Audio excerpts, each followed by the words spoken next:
Hi, we are from Group C, which is Sec P question.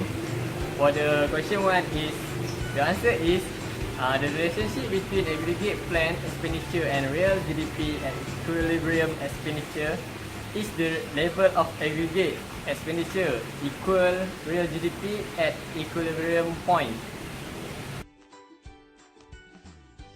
So from the question 2 that asks how does the equilibrium expenditure come about? So it was given that equilibrium expenditure come about when the level of aggregate expenditure and real GDP at which spending plans are fulfilled. So at a given price level, the equilibrium expenditure determines the real GDP, and when aggregate planned expenditure assures the aggregate one. That's all. So for the question 3 that asks about if the real GDP and aggregate expenditure are less than equilibrium expenditure, what happens to the firm? So based on our knowledge and from the book text, of course, the aggregate planned expenditure exceed the real GDP, inventory of course will be decreased. So firm increase the production and the real GDP increase also. How does the firm change their production when their target going to decrease and below the target?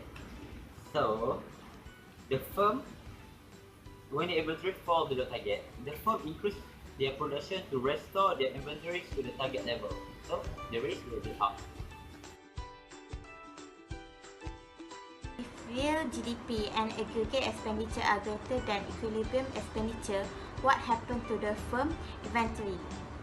Okay, with real GDP at 18 trillion, actual aggregate expenditure is also at 18 trillion, but aggregate planned expenditure at 17 trillion. When people spend 17 trillion and a firm produce goods and service worth at 18 trillion, the firm inventory rise by 1 trillion. How do firms change their production?